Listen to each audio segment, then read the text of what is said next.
नमस्कार विद्यार्थी मित्रांनो, इयत्ता 10वी विषय विज्ञान आणि तंत्रज्ञान भाग 1 मराठी माध्यम.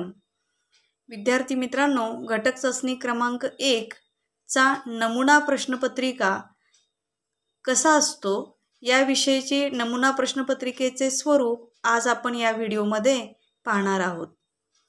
या नमुना प्रश्नपत्रिकेसाठी गुण आहेत, म्हणजे विज्ञान भाग 1 साठी गुण आहेत 20 मार्क 20 आणि विज्ञान भाग 2 साठी सुद्धा 20च गुण आहेत.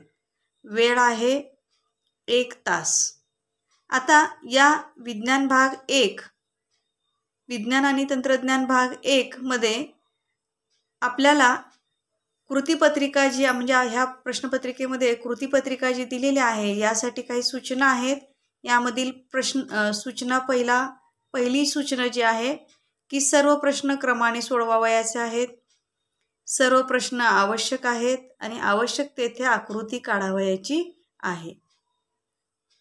विद्यार्थी मित्रांनो, प्रश्न क्रमांक 1 जो आहे त्याला एकूण 5 मार्क आहेत आणि 5 मार्कासाठी प्रश्न पहिल्यामध्ये एकूण 4 उपप्रश्न केलेले आहेत. त्या पहिल्या प्रश्नामध्ये अ जो आहे तो प्रश्न असा आहे, खालील विधान सत्य की असत्य ते सकारण सांगा. यामध्ये प्रश्न बघा मुलांनो, की विधान सत्य आहे की असत्य हे फक्त ओळखायचं आहे आणि ते कारणासहित लिहायचं आहे. म्हणजे ते उत्तर जे आहे ते कारणासहित आपल्याला लिहायचं आहे, तरच आपल्याला 1 मार्क मिळणार आहे. प्रश्न असा आहे, पृथ्वीच्या पृष्ठभागावरील सर्व ठिकाणी जी चे मूल्य म्हणजे गुरुत्वीय त्वरणाचे मूल्य समान असते. तर विद्यार्थी मित्रांनो, हे विधान जे आहे ते असत्य आहे. म्हणजे हे असत्य आहे कारण याचं कारण असं आहे, कारण पृथ्वीचा आकार हा पूर्णपणे गोलाकार नाही आणि त्यामुळं विषुववृत्तावर आणि ध्रुवांवरती याचा आकार बदलतो आणि म्हणून जी चे मूल्य सुद्धा विषुववृत्तावर व ध्रुवांवर बदलत असतो. म्हणून हे विधान असत्य आहे. त्यानंतर प्रश्न पहिलातला ब, धातूंच्या अणूंची प्रवृत्ती स्वतःचे संयुजा इलेक्ट्रॉन गमावून धनायन बनण्याची असते. यालाच मूलद्रव्याची टिंबटिंब असे म्हणतात. तर या प्रश्नाचं उत्तर असं आहे, यालाच मूलद्रव्याची विद्युत धनता असे म्हणतात. यासाठी 1 मार्क आहे. प्रश्न पहिल्यातला क, वेगळा शब्द ओळखा व कारण लिहा. येथेही पहिल्या प्रश्नातल्या अ सारखंच आहे की पहिल्यांदा वेगळा शब्द ओळखायचा आहे, त्याला अर्धा मार्क असणार आहे आणि त्याचं कारण लिहिण्यासाठी अर्धा मार्क असणार आहे. प्रश्न असा आहे, अन्न शिजणे, फळ परिपक्व होणे, पाण्याचे बाष्पीभवन होणे, जठरामध्ये अन्न पचणे, या 4 घटकांमधील एक घटक एक शब्द वेगळा करायचा आहे. तर विद्यार्थी मित्रांनो, यामध्ये कोणते उत्तर येईल बरे? याचं उत्तर अन्न शिजणे, फळ परिपक्व होणे आणि जठरामध्ये अन्न पचणे ह्या 3 घटना ज्या आहेत त्या रासायनिक अभिक्रिया दर्शवितात. पण पाण्याचे बाष्पीभवन होणे हा भौतिक बदल आहे आणि त्यामुळे उर्वरित सर्व रासायनिक बदल आहेत आणि त्यामुळे वेगळा घटक येतो पाण्याचे बाष्पीभवन होणे हा भौतिक बदल आहे. उर्वरित सर्व रासायनिक बदल आहेत. या प्रश्नाला देखील 1 मार्क आहे. त्यानंतर प्रश्न क्रमांक 1 मधील ड, के व यल या कवचासाठी इलेक्ट्रॉन धारकता किती आहे? विद्यार्थी मित्रांनो, या प्रश्नासाठी आपल्याला 2 मार्क आहेत. मग के ही जी अणूंच्या भोवतालची जी काय ही जे कवच असतं, या कवचामध्ये के ची इलेक्ट्रॉन धारकता आहे 2. म्हणजे हे अणूच्या केंद्रकाच्या भोवती पहिलंच कक्ष असल्यामुळे याची धारकता आहे 2 आणि यल या कवचाची धारकता आहे 8 आणि त्यामुळं के या कक्षेमध्ये 2 इलेक्ट्रॉन सामावू शकतात आणि यल या कक्षेमध्ये 8 इलेक्ट्रॉन सामावू शकतात. विद्यार्थी मित्रांनो, यासाठी आपल्याला 2 मार्क आहेत. यानंतर आपण पुढील प्रश्न पाहणार आहोत, प्रश्न क्रमांक 2. आता हा जो प्रश्न आहे प्रश्न क्रमांक 2, यामध्ये खालीलपैकी कोणतेही 2 उपप्रश्न सोडवायचे आहेत आणि यासाठी आपल्याला 4 गुण आहेत. म्हणजे आपल्याला प्रत्येक इथं उपप्रश्नासाठी आपल्याला 2 गुण दिलेले आहेत. आता हा प्रश्न पहा.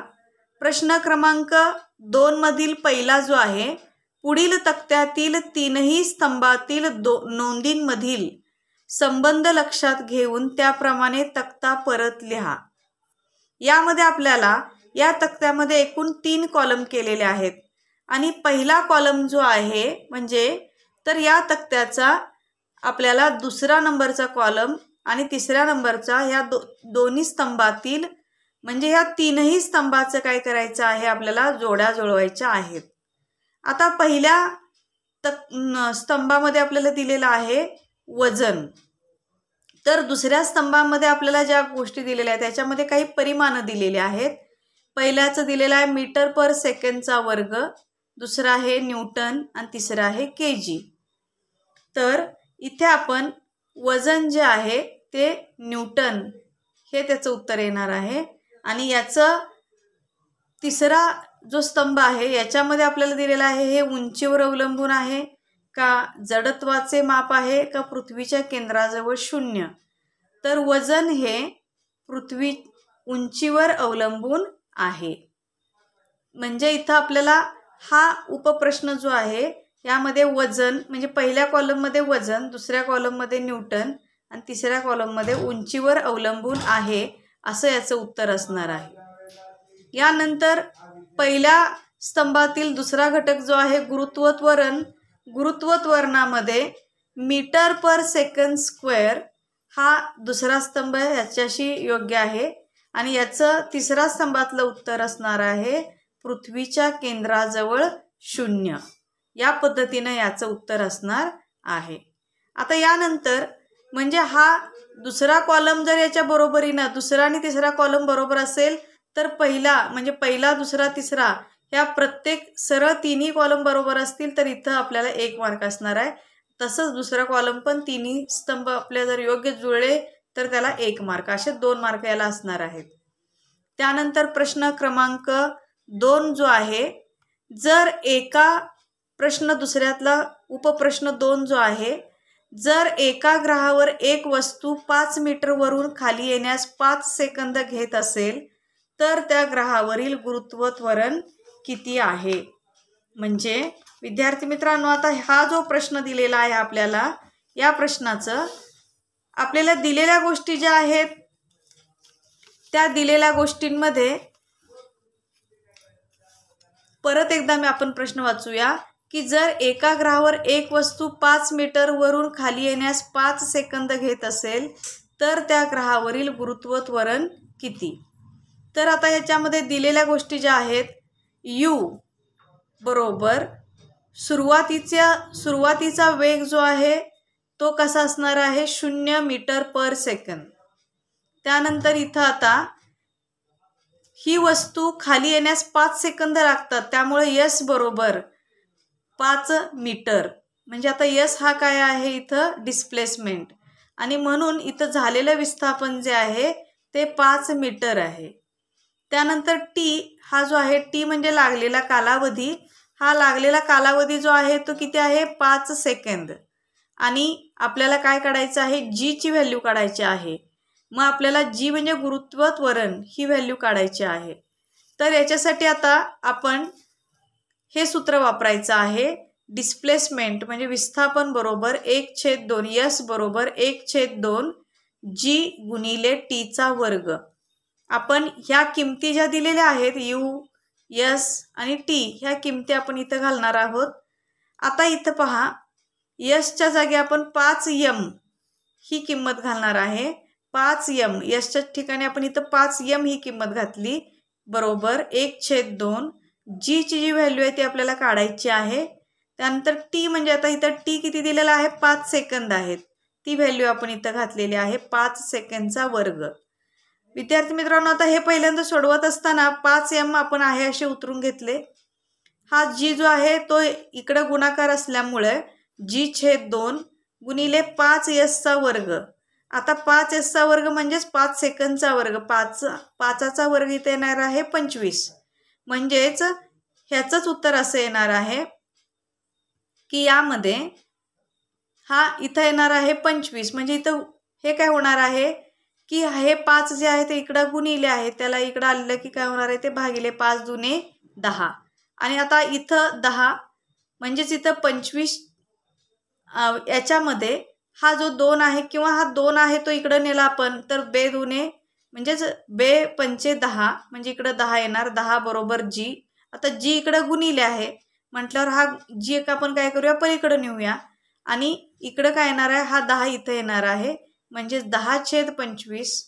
आणि म्हणून काय होणार आहे की इथं 10/25 म्हणजेच दशांश म्हणजे 0.4 मीटर पर सेकंडचा वर्ग ही आपल्याला जीची व्हॅल्यू इथं मिळणार आहे. म्हणजे इथं जीची व्हॅल्यू काय आली पहा. जी म्हणजे गुरुत्वीय त्वरण बरोबर 0.4 मीटर पर सेकंडचा वर्ग. आता यानंतर विद्यार्थी मित्रांनो पुढील प्रश्न असा आहे की पुढील रासायनिक समीकरण पूर्ण करा. आता यामध्ये आपण रासायनिक समीकरण पाहत गेलो तर यासाठी सुद्धा 2 मार्क्स आहेत. तर ह्या 2 मार्कांपैकी 2 रासायनिक समीकरण दिलेले आहेत आणि आपल्याला त्याच्यामध्ये आता काही रासायनिक समीकरणांमध्ये इथं आपल्याला अभिकारक दिलेले आहेत त्याची उत्पादित काढायचे आहेत आणि प्रश्न दुसरा जो आहे याच्यामध्ये उत्पादित दिलेले आहेत त्याच्यावरनं अभिक्रियाकारक काढायचे आहेत. त्यामुळे पूर्ण विचार करून आपल्याला इथं उत्तर लिहावयाचे आहेत की जेणेकरून रासायनिक समीकरण संतुलित सुद्धा व्हायला हवं आहे. आता याच्यासाठी प्रश्न पहिला जो आहे AgNO3 म्हणजेच सिल्वर नायट्रेट अधिक सोडियम क्लोराईड म्हणजे NaCl इज इक्वल टू म्हणजे इथं बाणचिन्ह आहे बरोबर. आता इथं काय उत्तर येईल सांगा की याच्यामध्ये AgNO3 आणि NaCl या प्रश्नाचं आपल्याला इथं उत्पादित काढायचे आहेत. तर या उत्पादितांमध्ये काय येणार आहे तर हा प्रश्न जो आहे तर याच्यामध्ये आपण पाहिलं तर याचं उत्तर असं येईल AgNO3 + NaCl बरोबर AgCl म्हणजे इथं NO3ची जी जागा आहे तो इथं क्लोरीन घेणार आहे. हा क्लोरीन इथं जागा घेईल आणि हा NO3 जो आहे तो क्लोरीनच्या ठिकाणी येणार आहे. म्हणजे आपण याला दुहेरी विस्थापन म्हणतो. ही अभिक्रिया इथं आहे. याच्यामध्ये आपण पाहिलं तर AgCl ह्याचा अवक्षेप तयार होतो म्हणजे हा पांढरा अवक्षेपाच्या रूपात तयार होतो आणि दुसरा याचा उत्पादित तयार होतो म्हणजे ते म्हणजे NaNO3 हा ॲक्वियस म्हणजे जलीय द्रावणाच्या रूपात तयार होतो म्हणजे सोडियम नायट्रेट. याला 1 मार्क असेल. आणि आता प्रश्न दुसरा जो आहे यामधील त्यामध्ये उत्पादित आपल्याला दिलेली आहेत तर अभिक्रियाकारक काढायचे आहेत. तर उत्पादितांमध्ये प्रश्नामध्ये दिलेला आहे बेरियम BaCrO4 + K2SO4 हे आपल्याला दिलेलं आहे. आता याच्यावरून आपल्याला याचा अभिक्रियाकारक काढायचे आहेत. तर याचा अभिक्रियाकारकाचं उत्तर असं येईल की इथं BaSO4 म्हणजे बेरियम सल्फेट + K2CrO4 ही काय असणार आहे 2 अभिक्रियाकारक. आता याच्यानुसार ही उत्पादित काय झालेली असणार आहे तयार झालेली असणार आहेत. आता यानंतर या प्रश्नाला देखील 1 मार्क असणार आहे. त्यानंतर प्रश्न क्रमांक 4 जो आहे तो म्हणजे पुढील मूलद्रव्यांचा गट डोबेरायनरची त्रिके आहेत का हे स्पष्ट करा. आता याच्यासाठी प्रश्नामध्ये आपल्याला एक उदाहरण जे दिलेलं आहे की मॅग्नेशियम याचं अणुवस्तुमान इथं दिलेलं आहे 24.3. कॅल्शियम त्याचं अणुवस्तुमान दिलेलं आहे 40.1 आणि स्ट्रॉन्शियम याचं अणुवस्तुमान दिलेलं आहे 87.6. तर आपल्याला ह्या डोबेरायनरचे त्रिक हे आहेत की नाही हे आपल्याला ओळखायचं आहे. या प्रश्नाचं उत्तर आपल्याला जे मूलद्रव्य दिलेले आहेत पहिलं मूलद्रव्य आहे मॅग्नेशियम त्याचं अणुवस्तुमान आहे 24.3. दुसरं मूलद्रव्य आहे मधलं कॅल्शियम त्याचं अणुवस्तुमान आहे 40.1 आणि तिसरं मूलद्रव्य आहे स्ट्रॉन्शियम याचं अणुवस्तुमानांक आहे 87.6. तर डोबे रायनरचं त्रिक आहे की नाही हे ओळखायचं आहे. मग आपण काय करणार आहोत, पहिले मूलद्रव्य आणि तिसरे मूलद्रव्य यांची पहिल्यांदा सरासरी काढणार आहोत. ती सरासरी जर मधल्या मूलद्रव्या इतकी असेल तर हे डोबे रायनरचं त्रिक आहे हे स्पष्ट होतं. आता येथे 24.3 अधिक 87.6 भागिले 2 केलं तर या दोघांची बेरीज येते 111.9 भागिले 2 चं उत्तर येतं 55.95. आता इथं हे जे उत्तर आलेलं आहे हे उत्तर जर मधल्या मूलद्रव्य इतकं असेल, आता मधल्या मूलद्रव्य आहे कॅल्शियम, याचा अणुवस्तुमानांक आहे 40.1, म्हणजे हे नक्कीच इतकं नाही आहे. 55.95 आणि 40.1 याच्यामध्ये खूप डिफरन्स आहे आणि त्यामुळं हे दोन्ही उत्तरं काय आहेत, म्हणजे हे जवळपास उत्तरं नाही आहेत, म्हणजे ही एकच उत्तरं नाही आहेत आणि त्यामुळं हे डोबे रायनरचं त्रिक होऊ शकत नाही. हे याचं उत्तर असणार आहे. यानंतर पुढील प्रश्न असा आहे, प्रश्न दुसऱ्यातील 5वा, रासायनिक अभिक्रियांचे प्रकार कोणकोणते आहेत? तर रासायनिक अभिक्रियांमध्ये संयोग अभिक्रिया, अपघटन अभिक्रिया आहे, विस्थापन अभिक्रिया आहे, दुहेरी विस्थापन अभिक्रिया आहे, उष्मादाही अभिक्रिया आहे आणि उष्माग्राही अभिक्रिया आहे. हे सर्व रासायनिक अभिक्रियांचे प्रकार आहेत. आता विद्यार्थी मित्रांनो, प्रश्न क्रमांक 3 जो आहे, खालीलपैकी कोणतेही 2 उपप्रश्न सोडवा. याला 6 गुण आहेत, म्हणजे हा जो प्रश्न आहे याच्यासाठी 6 गुण आहेत, म्हणजे आपल्याला 3 मार्कासाठी याच्यामध्ये एक प्रश्न सोडवायचा आहे. यासाठी प्रश्न पहिला जो आहे तो म्हणजे खालील व्याख्या लिहा. यामध्ये एकूण 3 इथं उपप्रश्न दिलेले आहेत.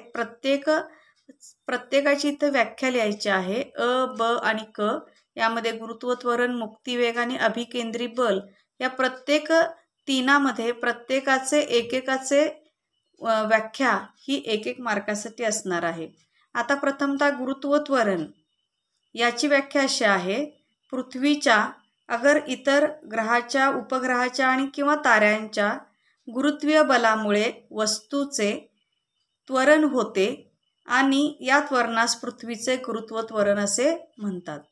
त्यानंतर मुक्तिवेग याची व्याख्या, आरंभ वेग हा मुक्तिवेगा एवढा असलेली पृथ्वीच्या पृष्ठभागापासून सरळ वर जाणारी वस्तू ही पृथ्वीच्या गुरुत्वाकर्षणापासून मुक्त होते व पृथ्वीपासून अनंत अंतरावर जाऊन स्थिर होते, यास मुक्तिवेग असे म्हणतात.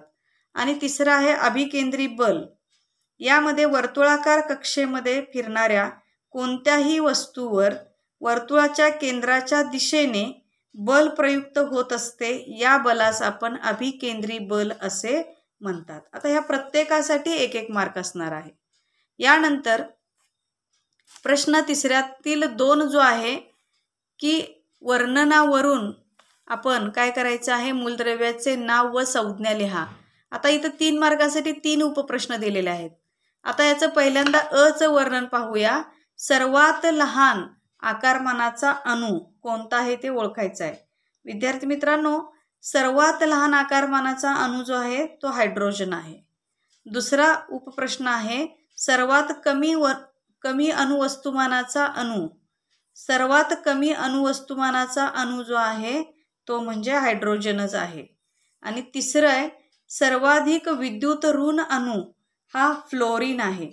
फ्लोरीन हे सर्वाधिक विद्युत ऋण असलेलं अणू आहे. त्यामुळे याला आपल्या प्रत्येक उपप्रश्नाला 1-1 याप्रमाणे 3 मार्क असणार आहेत. आता पुढील प्रश्न क्रमांक 3 मध्ये आपल्याला खालील रासायनिक अभिक्रियेमधील कोणत्या अभिक्रियाकारकाचे ऑक्सिडीकरण आणि क्षपन होते ते ओळखा. यामध्ये एकूण 3 रासायनिक अभिक्रिया दिलेल्या आहेत. यामध्ये आपल्याला प्रत्येक उपप्रश्नासाठी 1 मार्क असणार आहे. यामध्ये अ जो आहे Fe+S = FeS, म्हणजेच इथं आता या रासायनिक अभिक्रियेमध्ये आयर्न अधिक सल्फर बरोबर आयर्न सल्फाइड जे तयार होतं, यामध्ये ऑक्सिडीकरण कशाचे होते आणि क्षपन कोठे होते हे आपल्याला सांगायचं आहे. तर याचं उत्तर असं आहे, या अभिक्रियेमध्ये आयर्नचं ऑक्सिडीकरण होणार आहे आणि यसचे म्हणजे सल्फरचे क्षपन होणार आहे. यसचे क्षपन होते.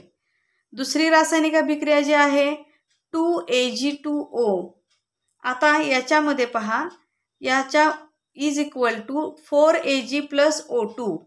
आता ही जी रासायनिक अभिक्रिया आहे, या अभिक्रियेमध्ये Ag2O म्हणजे इथं Ag2O हा जो अभिक्रियाकारक आहे याचे क्षपन होते. यासाठी सुद्धा 1 मार्क असणार आहे. आणि तिसरा उपप्रश्न जो आहे 2Mg + O2, यामध्ये इज इक्वल टू 2MgO म्हणजे 2 magnesium + O2 is equal to 2 magnesium oxide. आता इथं या अभिक्रियेमध्ये मॅग्नेशियमचे ऑक्सिडीकरण होते. या उपप्रश्नासाठी 1 मार्क असणार आहे. म्हणजे इथं नेमकं मॅग्नेशियमचं ऑक्सिडीकरण होते हे आपण इथं लिहिणार आहोत. यानंतर प्रश्न तिसऱ्यातील चौथा घटक जो आहे तो म्हणजे एका मूलद्रव्याचे इलेक्ट्रॉन संरूपण 2, 8, 6 असे आहे. यावरून खालील प्रश्नांची उत्तरे लिहा. आपल्याला असा प्रश्न दिलेला आहे, तर म्हणजे ज्या मूलद्रव्याचे इलेक्ट्रॉन संरूपण 2, 8, 6 आहे, मग पहिल्यांदा याच्यावरून आपल्याला प्रश्नांची उत्तरे लिहायला सांगितलेले आहेत. त्यातला उपप्रश्न पहिला जो आहे या मूलद्रव्याचा अणुअंक किती. आता आपल्याला इलेक्ट्रॉन संरूपण दिला आहे, याची बेरीज म्हणजेच त्याचा अणुअंक असणार आहे. मग अणुअंक किती होईल सांगा. 2 + 8 + 6 म्हणजे एकूण 16. म्हणजे या मूलद्रव्याचा अणुअंक असणार आहे 16. त्यानंतर उपप्रश्न दुसरा जो आहे, या मूलद्रव्याचा घन कोणता. आता 16 हा अणुअंक आला म्हणजे याचा घन जो आहे तो 16वा. त्यानंतर हे मूलद्रव्य कोणत्या आवर्तात आहे, तर याचं उत्तर असं असणार आहे, हे मूलद्रव्य जे आहे ते 3ऱ्या आवर्तात असणार आहे. आता ह्या प्रत्येक उपप्रश्नासाठी 3 मार्क 1-1 मार्क म्हणजेच हा प्रश्न 3 मार्काचा होईल. विद्यार्थी मित्रांनो, आता प्रश्न क्रमांक 5 उपप्रश्न जो आहे 5वा म्हणजे तिसऱ्यातला 5वा. नदीच्या पुलावरील एक दगड नदीत पडला. नदीच्या पाण्यापर्यंत पोहोचण्यास त्याला 3 सेकंद लागले, तर नदीच्या पाण्याला स्पर्श करताना दगडाचा वेग काढा आणि नदीच्या पाण्यापासूनची पुलाची उंची काढा. तर विद्यार्थी मित्रांनो, या प्रश्नामध्ये आपल्याला दिलेल्या गोष्टी ज्या आहेत त्या प्रथमतः आपण लिहून घ्यायच्या आहेत. की इथं आपण जर पाहिलं तर या प्रश्नाचं उत्तर मी इथं सोडवलेले आहे. की दिलेले जे घटक आहेत त्यामध्ये पहिल्यांदा वेळ दिलेले आहे टी, कालावधी 3 सेकंद. आता इथं जी ची व्हॅल्यू जी असणार आहे गुरुत्वीय त्वरण 9.8 मीटर/सेकंदचा वर्ग. सुरुवातीचा वेग हा 0 असणार आहे म्हणजेच u = 0 मीटर/सेकंद. आणि v आपल्याला काढायचं आहे.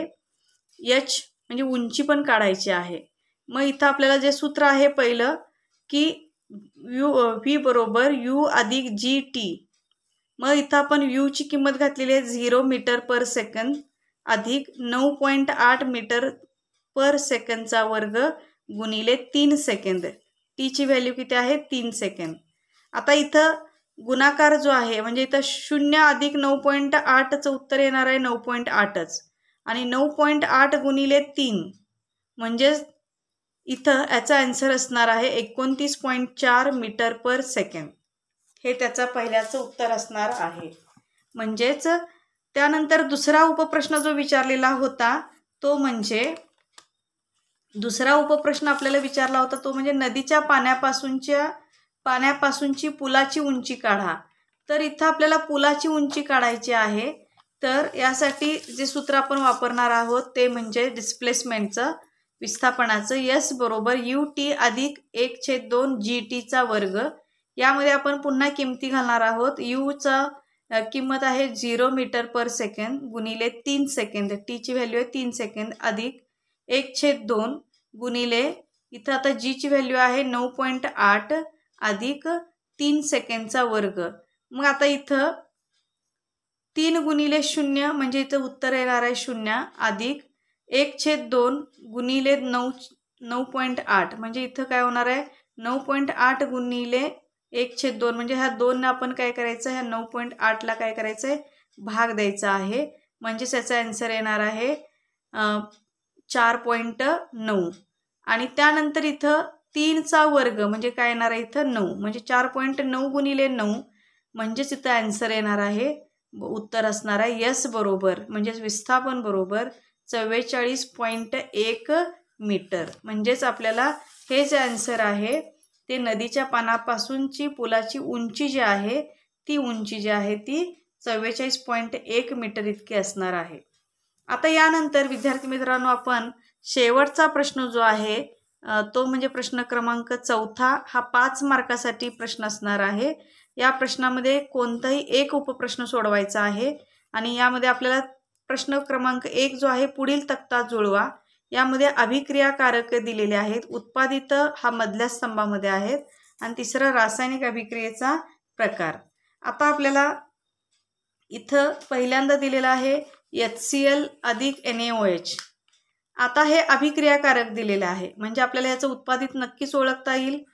HCl अधिक NaOH चं उत्पादित काय असणार आहे NaCl प्लस H2O आणि ही कसली अभिक्रिया आहे हे आपल्याला इथं तिसऱ्या कॉलममध्ये ओळखायचं आहे म्हणजे आता ही अभिक्रिया जी आहे NaCl प्लस H2O म्हणजेच इथं ही रासायनिक अभिक्रिया जी आहे ती काय आहे उदासीनीकरणाची अभिक्रिया आहे म्हणजे आपल्याला तिसऱ्या कॉलममध्ये याचं उत्तर असणार आहे उदासीनीकरण।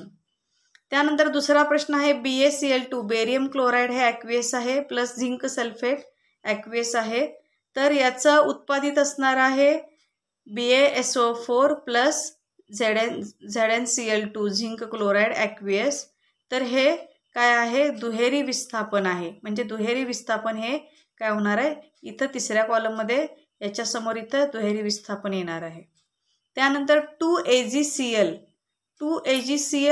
ही याचं उत्पादित असणार आहे 2Ag प्लस Cl2 म्हणजे याचं स्प्लिटिंग होणार आहे आणि त्यामुळं ही अभिक्रिया जी आहे ती अपघटन असणार आहे।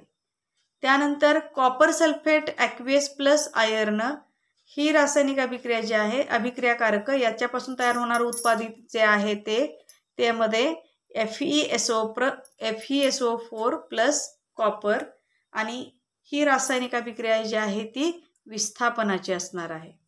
आणि शेवटचं जे आहे H2O हा लिक्विड स्टेटमध्ये आहे प्लस CO2 गॅसेस स्टेटमध्ये आहे म्हणजेच गॅसेस म्हणजेच हे वायुरूप अवस्थेत आहे हे द्रवरूप अवस्थेत आहे तर याच्यामध्ये उत्पादित जे तयार होणार आहे ते H2CO3 हे जलीय रूपामध्ये असणार आहे जलीय द्रावणाच्या रूपामध्ये ही संयोग अभिक्रिया आहे आणि त्यामुळं हे तक्ते जुळवल्यानंतर आपल्याला हे 5 मार्क मिळणार आहेत।